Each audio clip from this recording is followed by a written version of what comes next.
Captain, could you describe the fighting in your sector? In my sector, it's just like fighting any other war. What do you mean?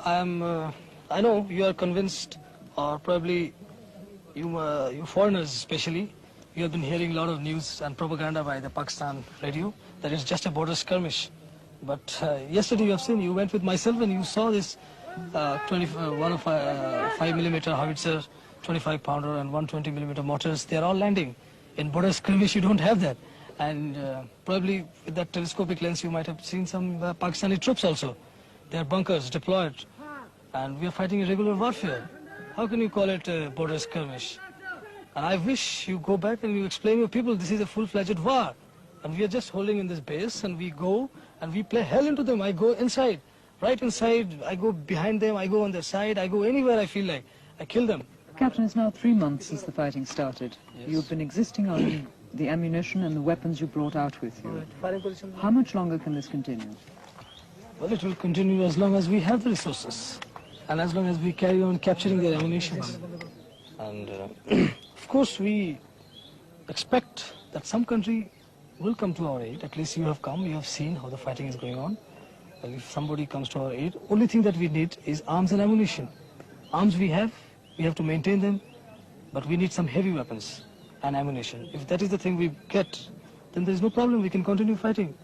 And if we don't get anything at all, well, you know the condition, what is happening in Sudan. They don't have any arms and ammunition, they are fighting. They are fighting with sticks, they are adopting different tactics. So that's what we are going to do. But Captain, about you personally, I mean, what about your family? My family, in fact, I don't know what is happening to them. I have given up because I have seen the fate of other families. When an officer has deserted and joined this Mukti Fauj, what happened to their families? They were all captured as prisoners and kept in the cantonment, and I don't know what has been done. So knowing all this, I ran away. You see? So I gave up. I just thought about God, whatever God does, and that's all. And I left. So I have no right to think about them, you see. Since I have sacrificed them, so how can I think about them now? Another base camp deep in the jungle. Major Khalid debriefs his officers and plans further operations.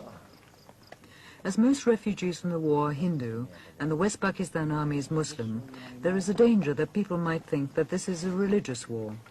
But every one of these guerrillas, in fact every Mukti Fauj soldier I met, was a Muslim.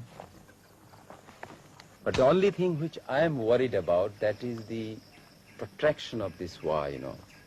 As long as the war is continued for years and years and years, what is going to happen is the misery of the people. Misery in the sense that there will be a lot of killing, crossfire, the civilian will come into between the freedom fighters. Not that we are very much bothered for such sacrifice, and people are ready to give it. I have seen wherever there is or we catch the enemy in an ambush, and the immediate reaction of the enemy is to burn the villages and kill the people of that area, rape the girls. But after that effect, initially we were afraid that the people will just desert us and they will think that this is a menace.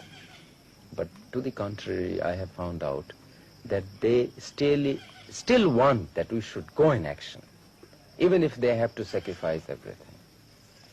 I have been told even by the people to the extent that let there be nobody in Bangladesh, they cannot take the soil out of our country. Soil, let the soil remain. We must continue the action. Therefore the war will go on.